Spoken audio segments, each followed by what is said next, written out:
Hi, this is Munson with Munson Music. I'm going to talk about a really easy way you could kind of work Anaconda by Nicki Minaj. And it starts out with this cool little lick, and you could do this in the right hand. A lot of this you could do in the left hand too, or you could even double it and work it both hands. But we'll just kind of walk through the right hand part. You start on a C sharp note, and then we play another C sharp note, and then we play another C sharp, and another C sharp, and then a C sharp, and then an A sharp, and then a B, and then a C, and then a C sharp, and then we come back A sharp, B, C kind of quick, and then we play another C sharp. So you kind of dig on that idea, kind of C sharp, 3, 4, C sharp, 3, 4, C sharp, C sharp, C sharp, A sharp, B, C, C sharp, A, B, C sharp, or C, C sharp. So it's a little weird rhythmically there at the end.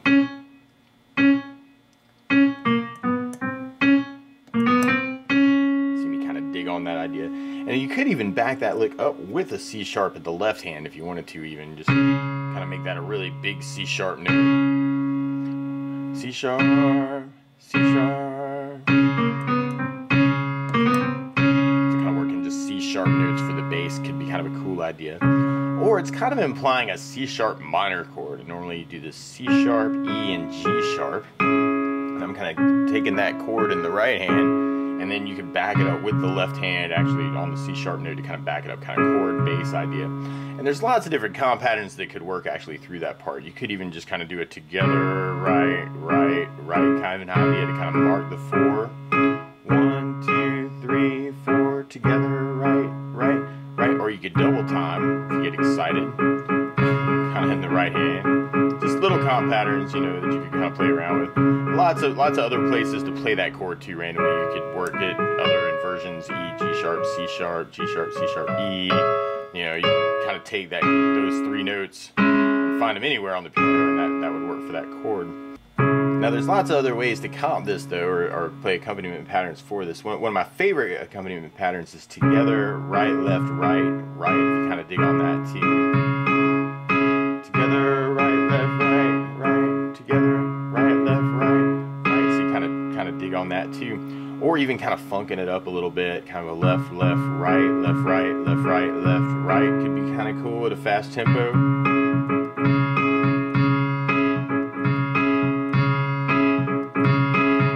Lots of ways to kind of take that chord and kind of play around with it and kind of make it your own too. If you know other comp patterns, go for it.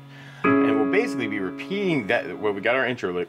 And then you hear this bass line come in around the C sharp minor, where you play the C sharp 3 times, and then we play E, and then we play a D note, and then another D, and then back to the E, and then back to the D.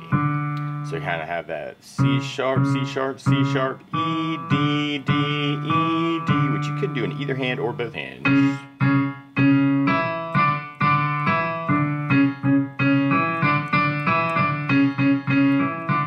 Becomes the main idea, and that's still around the C sharp minor chord, so you could even make that a left hand melodic idea, or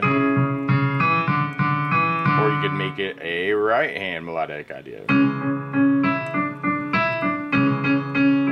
So switching hands on a lot of these licks can be cool to kind of get a different idea going on too. So people kind of experiment with that too. Basically repeat that through our intro, our verse, and our chorus, kind of working around that lick until we get right after the chorus. You'll kind of hear the bass change to an E note. That's kind of the chorus tag, and on that part you may want to follow that with the E major chord, kind of E, G sharp, and B. And so you could work any of those comp patterns, kind of working the 4, or doing double timing. So I got E's, G sharps, and B's, people. Or you could work that in inversions too, actually, if you want to play around with other places. You can play those 3 notes. Stack it up all kinds of ways, right? Or you could even make that a left hand double timing idea, or doing the 4 or the 8 note. You might kind of dig on that more, or even just doing a blocking thing, actually. And Louise can sound really good here. Oh, and I think that the bass line kind of does that, doesn't it? E, E, kind of dropping the octave. And we do that for 7 measures, and then there's kind of a stop, and you may want to just lift your hand up, or if you're doing one of the comp patterns, You could even land a bass if you feel like it, that kind of thing. And then we go back into kind of our main idea, actually, kind of back to the C sharp, and we kind of end up repeating a lot of what we just talked about. And then we're back to our C sharp.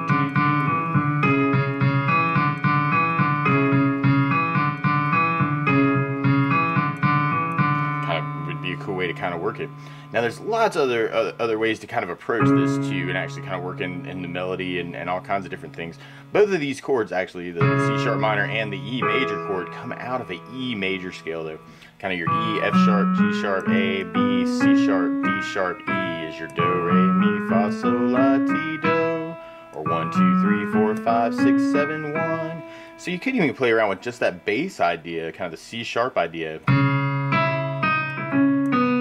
kind of play around with different scale ideas. Now our main lick though works that C sharp to the D note, which almost turns this into kind of a Mixolydian idea, if you want to think about it that way, or Phrygian idea from the C sharp minor. Oh my gosh, I just used two really big words. E majors, 1, 2, 3, 4, 5, 6, 7, 1. What we're doing in the lick though is we're changing that D note, or the D sharp, to a regular D note, which in relationship to the E, that would be a flat 7. So I'm going 1, 2, 3, 4, 5, 6, flat 7, 1. That's something called Mixolydian. So it's almost like I'm thinking Mixolydian around the E for ease of measuring it off. So that's a little weird. If you're starting from the C sharp, however, the C sharp, if that was 1, the D would be a flat 2, the E would be a flat 3, 4, 5, and then flat 7, and then, or 6. Yeah. Oh my gosh, that's cool, isn't it? C sharp, and then D, right, is a flat 2, E is a flat 3, F sharp is a 4, and then your G sharp is a 5, the A is a flat 6. Yeah, now I'm on track. Then flat 6. The B is a flat 7, and the C sharp is back to the root. Wow, that was cool. So it's a Phrygian. It's a really cool way of looking at that as a scale. Anyway, the main idea here is like you've got this crazy cool thing that's kind of working around the E major, but we're turning it into an E Mixolydian, so it's really kind of the key A. But anyway, lots of ways to look at this stuff. So what you may want to do is take that scale and then make up stuff around that C sharp bass.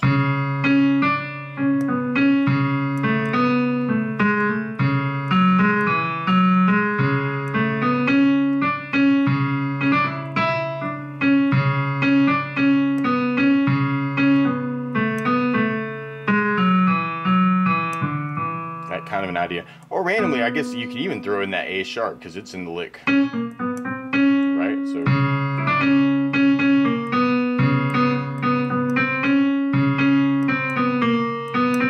you're working around that chromatic scale idea.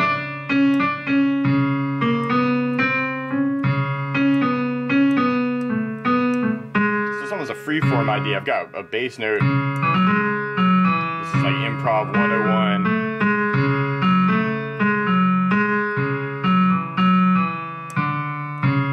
Kind of working that as kind of like an improv idea. And when you get to the E part, you could work the E major or the E Mixolydian.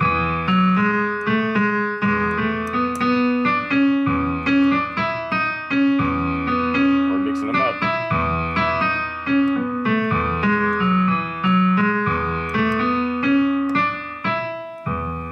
I just talked about a whole bunch of craziness there at the end. But anyway, that's the basics of how you could kind of chord through and work a lot of the licks to Anaconda by Nicki Minaj on the piano. So good luck.